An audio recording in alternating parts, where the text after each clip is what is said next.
चलो आज मतलब भाग जो 15 है, भाग 15 की कौन सी क्लास, आज दूसरी क्लास होगी, उसके बारे में आगे जानकारी दे रहे हैं। ठीक है, पहले एक बार समझते हैं भाग 15 में किस बात की चर्चा है। तो भारतीय निर्वाचन आयोग, भारतीय निर्वाचन आयोग कैसा निकाय है, तो संवैधानिक निकाय।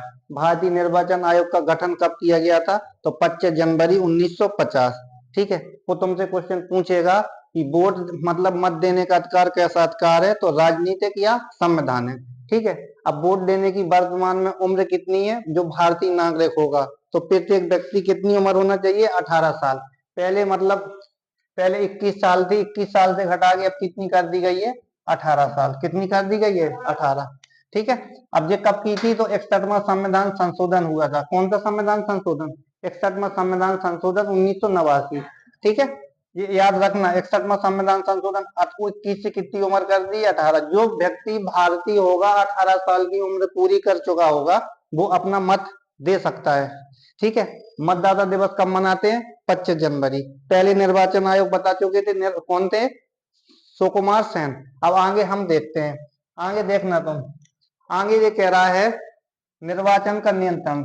निर्वाचन का क्या है, नियंत्रण। पहले समझते हैं सबसे पहले। ठीक है, जो भारतीय निर्वाचन आयोग है, भारतीय निर्वाचन आयोग किस किस के चुनाव कराता है, तो पहले नंबर पे हमने बताए थे आम चुनाव। आम चुनाव को हम कह लें कि लोकसभा का चुनाव कराता है। और विधान राज्य में किसका चुनाव कराएगा, विधानसभा का। राज्य में किसका चुनाव कराता है, विधानसभा का। लोकसभा विधानसभा का चुनाव कराता है। राष्ट्रपति उपराष्ट्रपति इनके भी चुनाव कौन कराता है, भारतीय निर्वाचन आयोग। ठीक है, जो मतलब कि जो ग्राम में जो ग्राम प्रधान का चुनाव होता है, वो राज्य का जो निर्वाचन आयोग होता है वो कराता है। चलो ठीक है, अब देखते हैं आगे। अब चुनाव कराने का जिम्मा किसका होता है, भारतीय निर्वाचन आयोग का। किसका होता है, भारतीय निर्वाचन आयोग। चुनाव कराने का जिम्मा कौन कौन करता है, भारतीय निर्वाचन आयोग। और जो मतलब कि चुनाव चिन्ह कौन जारी करता है, भारतीय निर्वाचन आयोग। समय निर्धारित कौन करता है, भारतीय निर्वाचन आयोग। ठीक है, ये भारतीय निर्वाचन आयोग। और जैसे परिसीमन का गठन कौन करेगा, भारतीय निर्वाचन आयोग। ठीक है, इसके पहले धारा कौन सा लगाता है, चुनाव शुरू होने से पहले धारा 144। किसके द्वारा, भारतीय निर्वाचन आयोग के द्वारा। अब भारतीय निर्वाचन आयोग क्या कराएगा, चुनाव की जैसे घोषणा कर दी, तो प्रत्येक जिला में मतलब कि जो भारत है, जैसे यूपी है, यूपी का एक जिला है, तो एक जिला की जिम्मेदारी किसको, या जिम्मेदारी किसको सौंपता है, डीएम साहब को। किसको सौंपेगा, डीएम को। भारतीय निर्वाचन जो होगा, भारतीय निर्वाचन आयोग एक मतलब जिले की जिम्मेदारी किसको सौंपेगा, डीएम को। डीएम को दायित्व होता है, डीएम का दायित्व होता है कि सुचारू रूप से एक जिला में चुनाव संपन्न कौन कराएगा, डीएम। ठीक है, अब जैसे ये डीएम साहब है, ये हमारा क्या है, ये हमारा जिला है। ये पूरा क्या है, जिला। जिला में मतलब कि प्रशासनिक जिम्मेदारी मतलब चुनाव कराने की मुख्य रूप से जिम्मेदारी किसको चुनाव आयोग सौंपता है, डीएम को। किसको सौंपेगा, डीएम को। अब डीएम को पूरी जिम्मेदारी सौंपता है, तो डीएम जो अपने नीचे जो डीएम कर्मचारी होंगे, अन्य कर्मचारियों को भी जिम्मेदारी सौंपेगा। जैसे ये ऐसे समझते हैं, जैसे हमारा ये क्या है, जिला है। अब जिला है, जिला को मतलब कि कई निर्वाचन खंडों में बांटेगा। ये जो निर्वाचन खंड होगा, कई निर्वाचन खंडों में बांट दिया। जैसे एक जिला है, एक जिला को हमने कितने भागों में बांटा है, यार समझना। जैसे एक जिला को हमने 4 भागों में बांट दिया। कितने भागों में, 4 भागों में। अब जिला की मतलब जिला का चुनाव प्रचार करा मतलब कि चुनाव खत्म कराने की जिम्मेदारी है किसकी, डीएम साहब की। अब ये पूरा मतलब ये एक जिला का मालिक कौन बैठा है, यहाँ डीएम साहब बैठा है। कौन बैठा है, डीएम साहब। अब डीएम साहब के नीचे जो मतलब कि आरओ होता है, निर्वाचन जो खंड अधिकारी होता है, इसको क्या बोलते हैं हम, आरओ बोलते हैं।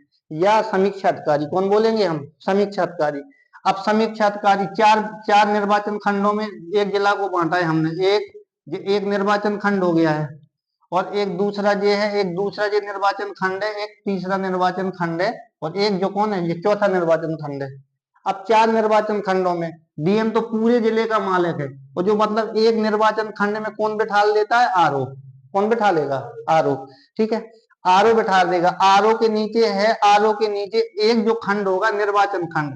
पहले 4 निर्वाचन खंडों में, अब एक निर्वाचन खंडों में जैसे बोलने की 4 गांव लगे हुए। कितने गांव, 4 गांव। या 4 पोलिंग बूथ है।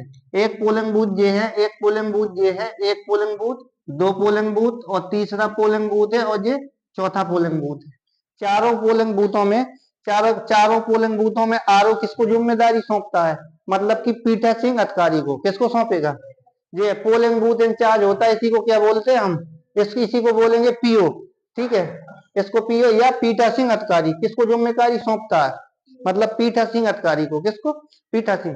अब पीठासीन अधिकारी को जब जिम्मेदारी सौंपता है तो पीठासीन अधिकारी का पूरा दायित्व ये होता है कि एक पोलिंग बूथ में जो किसी पोलिंग बूथ बनाया जाता है वहां पर, ठीक है, जहां ज्यादातर अधिकतर जो सरकारी स्कूल होंगे, प्राइमरी जो स्कूल होंगे वहां पर मतलब कि क्या बनाया जाता है, पोलिंग बूथ। देखो, तो ये पोलिंग बूथ की जिम्मेदारी कौन रखेगा, पोलिंग बूथ की जिम्मेदारी रखेगा जो पीठासीन अधिकारी होगा। ठीक है, पीठासीन। एक पोलिंग बूथ की जिम्मेदारी पीठासीन अधिकारी चारों खंड में बांटा गया है, मतलब कि जो एक खंड था, एक पूरे खंडों की जिम्मेदारी कौन होगा, आरओ के पास होगी, मतलब समीक्षा अधिकारी। और जो चार खंडों में हम चारों एक एक मतलब 40 पोलिंग बूथों में क्या कर देते हैं, पीठासीन अधिकारी। पीठासीन अधिकारी का कार्य होता है मतलब कि पूरी देख रेख से अपनी देख रेख में चुनाव कराना। ठीक है, और जो एबीएम है, एबीएम की सुरक्षा करना। और जब चुनाव खत्म हो जाते हैं तो एबीएम को भी कहा, मतलब एबीएम को जमा कराना। जमा कराना किसकी अगुवाई में, आरओ की अगुवाई में। आरओ किसको निर्देश देता है, डीएम को। तो डीएम की मतलब कि डीएम की अब जो डीएम के जो आदेश से, जो डीएम के आदेश से जो मतलब कि जो आरओ होगा, समीक्षा अधिकारी होगा, जो डीएम के आदेश से जहां पर पॉलिटेक्निक जहां पे उचित समझे तो ईवीएम को क्या कर देते हैं, जमा। उसमें मतलब कि सील, मतलब ईवीएम को सील करके रख दिया जाता है। जिस दिन निर्वाचन आयोग की मतलब जो गिनती होती है वोटिंग की, तो किन की देख रेख में होगी, डीएम और आरओ और डीएम की और मतलब कि अन्य प्रशासन की मतलब की देख रेख में क्या होती है, हर पोलिंग बूथ की गिनती होती है। मतलब कि पूरे जिला का मालिक कौन होगा, डीएम। इसको मतलब चार निर्वाचन खंडों में बांटा है, तो निर्वाचन खंडों की जिम्मेदारी किसकी होगी, आरओ की। और प्रत्येक जिम्मेदारी मतलब प्रत्येक निर्वाचन खंड या प्रत्येक पोलिंग बूथ में किसको किसको अधिकारी बनाया जाता है, पोलिंग बूथ में पीओ, या बोलेंगे हम पीठासीन अधिकारी। पीठासीन अधिकारी का क्या कार्य होता है, सुचारू रूप से, पूर्ण रूप से पीठासीन अधिकारी एक पोलिंग बूथ का क्या होगा, इंचार्ज होगा। क्या होगा, इंचार्ज। उसका कार्य क्या होता है, सुचारू रूप से मतलब मतदान कराना। और पूरी मतदान की गिनती या जिम्मेदारी किसकी रहती है, एक पोलिंग बूथ की, पीठासीन अधिकारी की। तो मतलब एक निर्वाचन जो खंड होगा, एक निर्वाचन खंड की जिम्मेदारी आर होगी। इसी निर्वाचन खंडों को चार पोलिंग बूथ में बांटा गया है। प्रत्येक पोलिंग बूथ में क्या बैठाया जाएगा, पीठासीन अधिकारी। ठीक है, तो समझ गए ना कि निर्वाचन कैसे होता है। ठीक है, पूरा पावर जिला में किसका होता है, डीएम का। अब आगे देखते हैं कि मतलब निर्वाचन करवाते कौन कौन से अधिकारी हैं।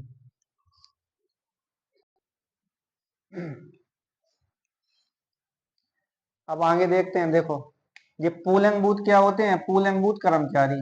अब पोलिंग बूथ कर्मचारी में पहला जो कर्मचारी होता है वो क्या करेगा, आईडी का मिलान करेगा। जैसे मतलब कि जब तुम मत देने जाओगे, वोट देने जाओगे, तो कितने कर्मचारी बैठे होते हैं, पीठासीन की जो पीठासीन अधिकारी होगा, ये कौन होगा, पीओ।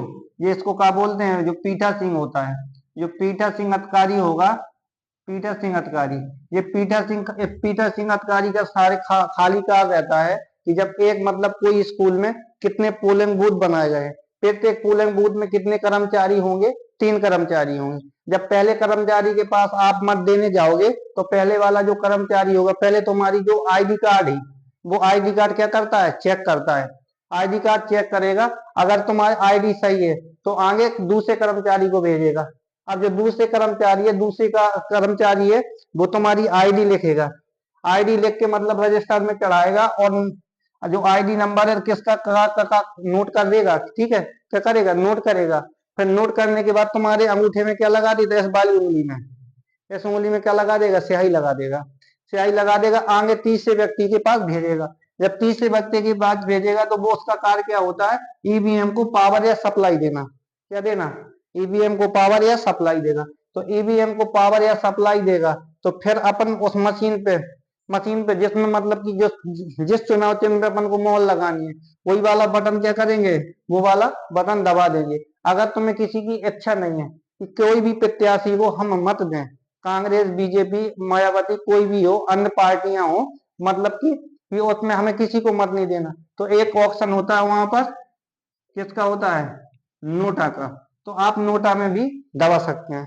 किसका बटन होगा? एक ऐसा बटन होगा जितने निर्वाचन क्षेत्र में जो सदस्य मतलब जिस चीज का चुनाव होगा, जितने सदस्य होंगे, जैसे कि ये जिला है, मतलब एक जिला में ये सांसद का कोई चुनाव है, सांसद की जो सीट होगी, सांसदीय सीट में कितने प्रत्याशी खड़े हुए हैं, मतलब ए नाम का, बी नाम का और सी नाम का, तीन प्रत्याशी खड़े हुए हैं। एक भैया डी नाम के में क्या लिखा होगा, वो उसमें नोटा।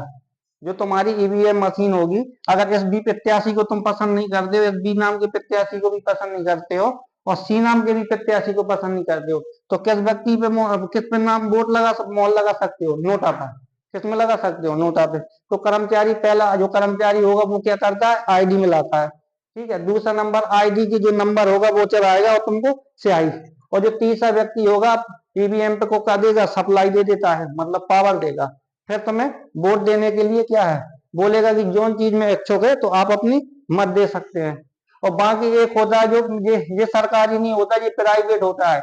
ये जो चौथा व्यक्ति है, इसको क्या बोलते हैं हम? Polling agent. क्या बोलेंगे हम? Polling agent. ये जो पोलिंग एजेंट होता है, इसका खाली कार्य होता है पर्चियों को बांटना। क्या बांटता है? पर्ची।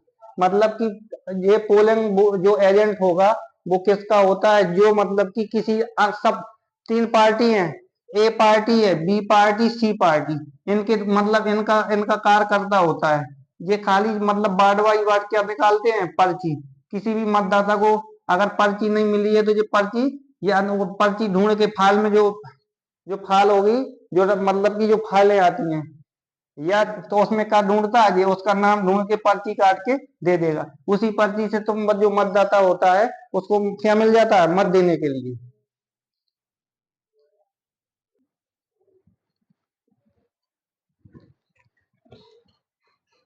ठीक है। अब देखते हैं चुनाव के प्रकार। क्या देखते हैं? चुनाव के प्रकार। अब चुनाव के प्रकार हम देखेंगे। पहले नंबर पे मतलब है चुनाव का प्रकार, पहले नंबर पे आम चुनाव। कौन से चुनाव? आम चुनाव। आम चुनाव बोलते हैं मतलब कि लोकसभा के जो चुनाव होते हैं। कौन से चुनाव है? आम चुनाव।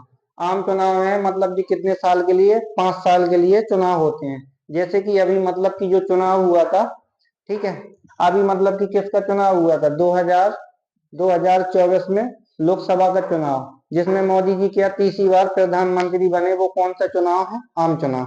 जो प्रत्येक 5 साल में चुनाव होता है उसको क्या चुनाव बोलते हैं हम? आम चुनाव। सीधे शब्दों में याद रखना, प्रत्येक 5 साल के बाद कराए गए चुनाव को क्या बोलेंगे हम? आम चुनाव। कौन सा चुनाव है? आम चुनाव। ठीक है। अब दूसरा है ये कौन सा चुनाव है? मध्यवर्ती चुनाव। मध्यवर्ती चुनाव का मतलब ये होता है कि आम चुनाव हुए, आम चुनाव में मतलब कि आम चुनाव में जब आम चुनाव हो चुके हैं, यहाँ समझेंगे। यहाँ दिख रहा है ना? दिख रहा है? कैमरा में देखो, दिखता है कि नहीं दिखता है? यहाँ दिख रहा है ना? हाँ। अब आम चुनाव है, आम चुनाव में यहाँ देखेंगे। आम चुनाव का मतलब ये, मतलब कि हमको पूरी 552 सीटें थी, अभी वर्तमान में चुनाव होते हैं 545। कितने में चुनाव होते हैं? 545 में। 545, दो जो लोकसभा में एंग्लो इंडियन चुन के आते थे उनको क्या है, वो मतलब कोई संविधान संशोधन द्वारा उनको हटा दिया गया है। एंग्लो इंडियन का अर्थ बता चुके थे हम, मतलब जो विदेशी विदेशी बाप और मतलब भारत की नारी, उनकी संतान को क्या बोलते थे? Anglo Indian. तो अभी वर्तमान में लोकसभा में सीटें अधिकतम कितनी? 550। लेकिन अभी 552 ऑप्शन में आए तो 552 भी लगा सकते हो तुम। ठीक है। अब इसमें मतलब कि अब 545 में हमारे क्या हुए हैं? मतदान हुए हैं 545 में। मतलब पूर्ण बहुमत की सरकार बनाने के लिए कितनी सीटें चाहिए? 273। अगर कोई भी मतलब कि कोई भी पार्टी 273 सीट लेके नहीं आई है, अगर 273 सीट लाई है तो वो अपना मतलब कि क्या है? चुनाव जीत गई है। वो 5 साल अपनी सरकार चलाएगी। क्या चलाएगी? सरकार चलाएगी। अगर 273 सीटें नहीं लाई है, या कह दो जी एक पार्टी 250 सीट लेके आई है, बाकी हमको चाहिए कितनी की सीटें? 23 सीटें। ये अन्य पार्टी, अब दोनों को क्या हो गया? हमारा गठबंधन। दोनों मतलब पार्टियों का गठबंधन है, सो उसको कौन सी सरकार बोलते हैं हम? गठबंधन की सरकार। अब गठबंधन की सरकार है ये, मतलब 23 सीटें इसकी और 250 सीटें इसकी। अब मिली जुली सरकार है। कोई भी पार्टी मतलब ये दूसरा दल है, ये मतलब कि ये इसने अपना जो मतलब सहयोग था, मतलब सहयोग था, अपने इसने का ले लिया, वापस ले लिया, तो सरकार क्या हो जाएगी? गिर जाएगी। राष्ट्रपति तुमको मौका एक थैया और देगा, कि अब किसी और से भी तुम गठबंधन करके अपनी सरकार बना सकते हो। अगर सरकार ना बनाने में असमर्थ हुए तो क्या लगा देगी राष्ट्रपति, राष्ट्रपति शासन लगा देगी। तो ये मतलब आम चुनाव क्या हो जाएंगे, खत्म। और जो बीच में कराने पड़ जाए, इसके बाद 6 महीना बाद पुनः चुनाव कराने पड़ जाए, उसको मध्यवर्ती चुनाव बोलते हैं। ये भी आम चुनाव की भांति होते हैं। इनका भी कितने दिन के लिए चुनाव होता है, 5 साल के लिए। कितने, 5 साल के लिए। अब देखेंगे तीसरा, मध्यवर्ती चुनाव समझ गए। जब सरकार भंग हो जाए या सरकार गिर जाए तो कौन सा चुनाव कराते हैं, ठीक है ना।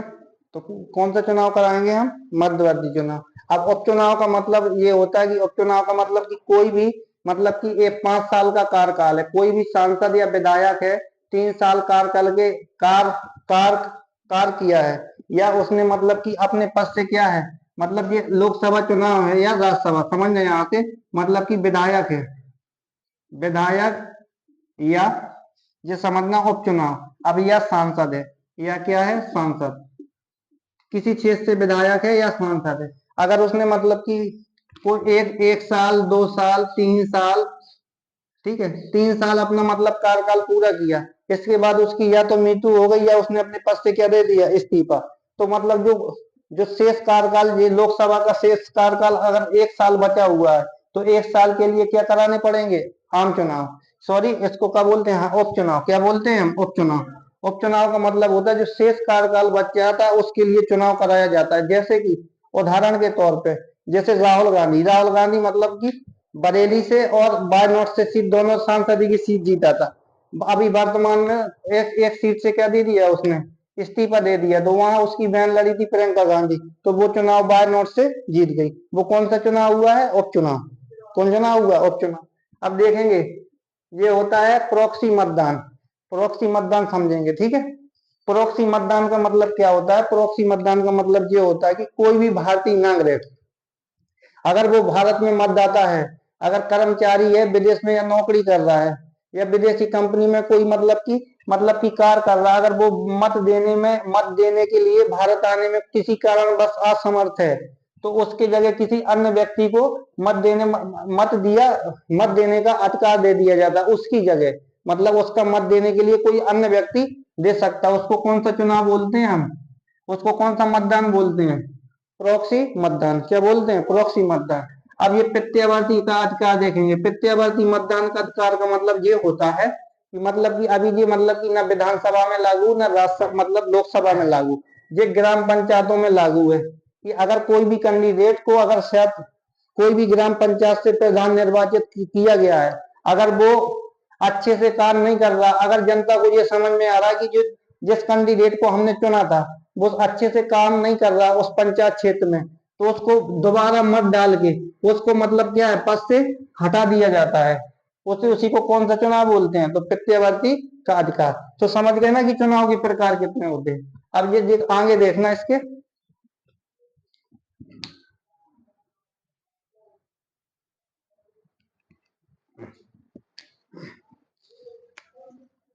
अब हम देखेंगे राजनीतिक दल, ठीक है। अब भारत में पूछेगा कि राजनीतिक दल कैसा है, एक दलीय, दो दलीय, बहुदलीय। समझना पहले बात को। अब ये मतलब कि अब भारत की बात कर रहे हैं, ये हमारा क्या है, भारत। जो भारत में जैसे राजनीतिक दल है कैसा है, मतलब कि एक दलीय है, एक दल वाला है, या दो दलीय है, ठीक है। या देखेंगे हम बहुदलीय है, बहुदलीय प्रणाली है। तो भारत में जो राजनीतिक दल है कैसा है, एक दलीय, दो दलीय, बहुदलीय। तो भारत में कैसी प्रणाली है, बहुदलीय प्रणाली। कैसी है, ठीक है। अब जैसे कि अनुसूची हम बात करेंगे, जो 12 अनुसूचियां हैं, 12 अनुसूचियां। संविधान में कितनी अनुसूचियां वर्तमान में, 12, ठीक है। जब संविधान लागू हुआ था 8 अनुसूचियां थी, तो 12 अनुसूचियां, जो 10वीं अनुसूची है, 10वीं अनुसूची में किस बात की चर्चा करता है, दल बदल की। जो दल बदल जो दल बदल कानून था, मतलब कि जो राजीव गांधी लेके आए थे, कौन लेके आए थे, राजीव गांधी प्रधानमंत्री थे उस समय।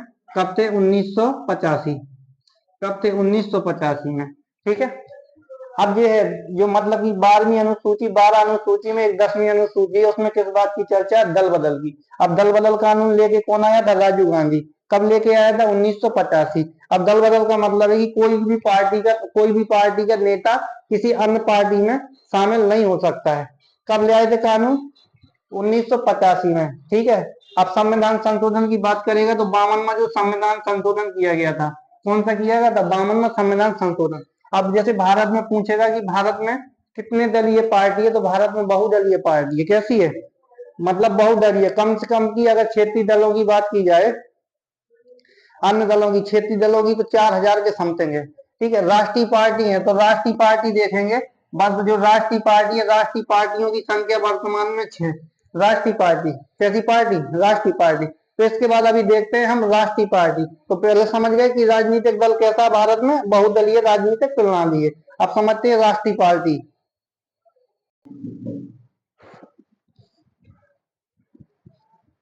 देखो, अब अभी वर्तमान में तुमसे पूछेगा तो राष्ट्रीय पार्टियों की संख्या, राष्ट्रीय पार्टियों की संख्या कितनी है? तो 6। राष्ट्रीय पार्टियों की संख्या 6। अब यहाँ समझना, 6 जो राष्ट्रीय पार्टी संख्या है वर्तमान में, पहले अब 3 राष्ट्रीय पार्टियों का दर्जा खत्म करके उनको क्या दे दिया? क्षेत्रीय पार्टी का दर्जा। अब समझते हैं कि राष्ट्रीय पार्टी जो सबसे बाद में बनी थी, छठवीं, जो आम आदमी पार्टी। कौन सी? आम आदमी पार्टी को राष्ट्रीय पार्टी का दर्जा दिया गया था। कब दिया गया था? 2024 में। ठीक है, याद रखेंगे। अब मतलब कि राष्ट्रीय पार्टी का दर्जा, पार्टी का अगर दर्जा तुमको चाहिए, अगर किसी पार्टी को राष्ट्रीय पार्टी अगर बन चुकी है, तो उसके फायदे देखेंगे, क्या क्या फायदा होता है राष्ट्रीय पार्टी में। तो राष्ट्रीय पार्टी बनने के लिए पहले शर्त देखते हैं, क्या क्या शर्त मान्य होती है। तो राष्ट्रीय पार्टी में देखेंगे हम पहली शर्त, राष्ट्रीय पार्टी में कह रहा है कि जो आम चुनाव होते हैं, आम चुनाव या विधानसभा का चुनाव, चार मतलब कि 4 राज्यों में कितने, या तो 4 सीटें जीतेगा, या कितने परसेंट? 6% मत मिलेंगे। आम चुनाव या विधानसभा सीटों में मतलब कि या तो कितनी सीटें? 4 राज्यों में कितने परसेंट? 6% मत चाहिए। अब दूसरे में देखेंगे, दूसरी जो शर्त है, जो लोकसभा का चुनाव, लोकसभा का जो चुनाव होगा, लोकसभा के चुनाव में पूरे मतलब कि चुनाव में कितने परसेंट सीट?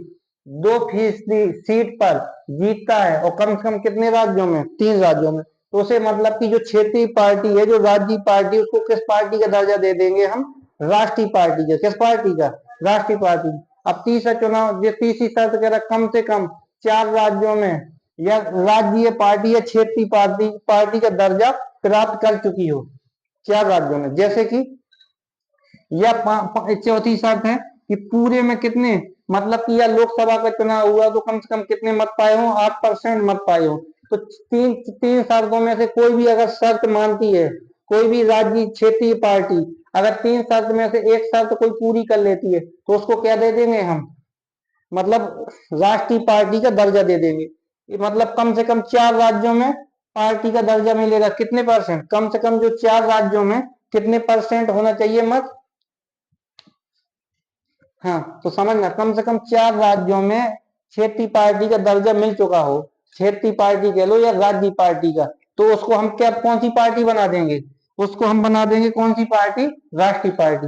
पहले साथ तीसरे नंबर की तो यही है, मतलब 4 राज्यों में क्षेत्रीय पार्टी का तुमको दर्जा मिल चुका है, तो तुम क्या बन जाओगी? राष्ट्रीय पार्टी। अब दूसरी शर्त कह रहा है कि लोकसभा में मतलब कि 555 है, पर मतलब कि 550 मान लो कि 550 में 550 मानो, इसका 2% निकालेंगे बटे के 100। ठीक है, तो 5 दूनी 10, 5 दूनी 10 है 11, मतलब कि कितनी सीट है? 11 सीटें। पूरे लोकसभा चुनाव में 3 राज्यों में अगर 11 सीटें निकालता है, तो उसे कौन सी पार्टी का दर्जा दे जाएंगे? राष्ट्रीय पार्टी का। या आम चुनाव या विधानसभा में 4 राज्यों में कितने परसेंट मत, या तो 4 सीटें जीत ले, या कितने परसेंट? 6% मत। 3 शर्तों में से कोई भी एक शर्त कोई भी पार्टी मानेगी क्षेत्रीय पार्टी, तो उसको किस पार्टी का दर्जा दिया जाता है? राष्ट्रीय पार्टी का दर्जा। अगर राष्ट्रीय पार्टी का तुमको दर्जा मिल चुका है, तो सरकार जो तुम्हारा राज्य में चुनाव चिन्ह है, तो वो चुनाव चिन्ह क्या कर देती है, मतलब कि निर्वाचन आयोग स्थायी कर देगी। चुनाव चिन्ह क्या करेगी? स्थायी। तुम्हारे लिए मतलब कि जो प्रचार है टीवीओं में एक समय निर्धारित करेगी, तुम्हारे लिए प्रचार की व्यवस्था फ्री में करवाएगी। सरकार जो टीवी में जो सरकारी चैनल होंगे उसमें प्रचार कैसी करवाती है, फ्री में, फ्री में। और कम से कम तुमको एक मौका और देगी कि चुनाव प्रचार के लिए कितने कितने सदस्य नियुक्त कर सकते हो, 40, जो बहुत अच्छे प्रचार स्टारक हो, बहुत अच्छा बोलते हो, अच्छा मतलब कि वक्ता रखते हो, तो कितने, 40। तो अगर तुमको राष्ट्रीय पार्टी का दर्जा मिल चुका है तो पहले नंबर पे तुमको तो क्या मिलेगा, पहले नंबर पे तुम्हें टीवी में प्रचार करने की क्या मिलेगी, अनुमति। और दूसरे नंबर पे क्या मिलेगी, 40 जो तुम्हारे मतलब की पार्टी में एक में कार्यकर्ता जो नेता है अच्छा बोल लेते हैं, तो 40 लोगों को मतलब प्रचार के रूप में तुम रख सकते हो, 40 लोग। और तुमको अन्य जो मतलब कि अन्य अन्य नागरिक हो गए भारत के, अगर किसी पार्टी को चंदा देना चाहते हैं, चंदा के तौर पे मतलब बॉन्ड जारी करेंगे, तो तुमको क्या मिलता है, तुमको चंदा भी पर्याप्त मात्रा में मिलेगा।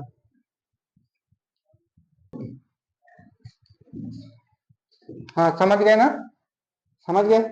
तो ये मतलब कि राष्ट्रीय दल का दर्जा हासिल करने अभी वर्तमान में कितनी पार्टियां हैं, 6 पार्टियां, जिन्हें राष्ट्रीय पार्टी का दर्जा मिला हुआ। तो उनके लिए क्या क्या सुविधा होती है, प्रचार कराने के लिए सरकार क्या देगी, सुविधा देगी। 40 जो प्रचार स्टारक होंगे उनके लिए सुविधा देगी। अगर कोई भी तुमको बॉन्ड, कोई भी कंपनी या अन्य भारतीय नागरिक तुमको बॉन्ड के रूप में धन देना चाहता है तो वो तुम ले सकते हो, ठीक है। तो ये क्या होती है, ये मतलब कि राष्ट्रीय पार्टी बनने के बाद ये सुविधा तुमको दी जाती है। अगर तुम्हारा जो चुनाव चिन्ह, जैसे आम आदमी पार्टी का झाड़ू है, अगर शायद कर्नाटक में चुनाव जीती है, अगर कितने परसेंट, 4 शर्तों में से एक शर्त कोई मान लेती है, तो चुनाव चिन्ह वही रखा जाएगा और तुमको व्यवस्था अच्छे से दी जाती है। तो निर्वाचन आयोग समझे ना, कैसा दलीय है, बहुदलीय है, एक बार फिर से बता रहे हैं।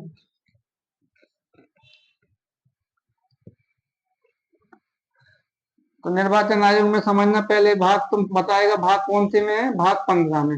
अनुच्छेद कहां से कहां तक, अनुच्छेद तुम समझोगे 324 से 329, ये ठीक है। ये निर्वाचन आयोग की बात है। पहले मतलब कि पहले एक सदस्यीय निकाय था, कैसा था, एक सदस्यीय निकाय था, कैसा निकाय था, एक सदस्यीय निकाय। अब वर्तमान में मतलब कितना सदस्यीय है, तीन, 3 सदस्यीय, कैसा निकाय, 3 सदस्यीय निकाय है, ठीक है। कैसा निकाय है, 3 सदस्य। भारत में मन के इनका कार्यकाल कितने साल का होता है, 6 साल या 65, जो भी हो। जो अन्य दो सदस्य होते हैं इनका कार्यकाल का कितना होता है, 6 या 62। इनको कितना वेतन मिलता है, सुप्रीम कोर्ट के जो सर्वोच्च न्यायालय का जो मुख्य न्यायाधीश होता है उसके बराबर क्या मिलेगा, इनको वेतन मिलेगा, ठीक है। इनको हटाते कैसे हैं, तो साबित कदाचार की या महाभियोग जैसी प्रक्रिया द्वारा, ना कि साबित कदाचार की, तो महाभियोग जैसी प्रक्रिया द्वारा हटाया जाएगा। इनका कार्य क्या होता है, चुनाव प्रचार, चुनाव चिन्ह, चुनाव प्रचार कराना सुचारू रूप से, किसका, चुनाव आयोग का। इसकी स्थापना कब हुई थी, तो याद रखोगे, स्थापना 25 जनवरी 1950, चुनाव, ठीक है। ये कैसा निकाय है, संवैधानिक निकाय है, कैसा निकाय है, संवैधानिक निकाय है, कैसा निकाय है, संवैधानिक निकाय है, ठीक है। मतलब कि मतलब कोई भी पार्टी का सदस्य अगर उसको आयोग घोषित करना तो कौन कर देगा, भारतीय निर्वाचन आयोग। अगर किसी भी पार्टी का है मतलब कि कोई भी मतलब कि राष्ट्रीय पार्टी का दर्जा कौन देगा, जो शर्त पूरी कर लेता है, कौन देगा, निर्वाचन आयोग। कौन देगा, निर्वाचन आयोग। परिसीमन जारी कौन करेगा, निर्वाचन आयोग। चुनाव सुचारू रूप से संपन्न कौन कराएगा, निर्वाचन आयोग। चिन्ह मतलब कि चिन्ह कौन सौंपता है, चुनाव कौन, निर्वाचन आयोग, ठीक है। निर्वाचन आयोग का पावर कितना होता है, सुप्रीम कोर्ट के जज के बराबर। कितना होता है, सुप्रीम कोर्ट के जज के बराबर। कार्यकाल कितना होता है निर्वाचन आयोग का, मतलब कि जो मतलब सदस्य होगा, अध्यक्ष होगा, तो 6 या 65, भाग 15। अनुच्छेद कहां से कहां तक, 324 में, ठीक है। याद रखना, भारतीय निर्वाचन आयोग। तो अब मतलब कि क्षेत्रीय पार्टियों की संख्या, तो मतलब कि क्षेत्रीय पार्टियों, राष्ट्रीय पार्टियों की संख्या कितनी रखी है अभी वर्तमान में है, तो 6। कितनी है, 6 है, ठीक है। कितनी है, 6। अब बाकी देखो, भाग तुमको हम बता चुके हैं। भाग में पहले नंबर में तो तुमको बताया एक, पहले 9 से देखोगे, 9 में किस बात की चर्चा है, 10 में किस बात की, 11 में, 12 में, 13 में, ये सारे मतलब कि 9 में किस बात की है, ग्राम पंचायत की, ठीक है। 9 के काम में हमने तुमको बताया था, 9 के काम में किस बात की चर्चा है, नगर पालिका की। 9 के काम में सहकारी। और 10 में क्या बताए थे, 10 में बताया था SC ST के बारे में, यही बताए थे ना। तो ये क्वेश्चन सारे तुम क्या करोगे, याद रखोगे।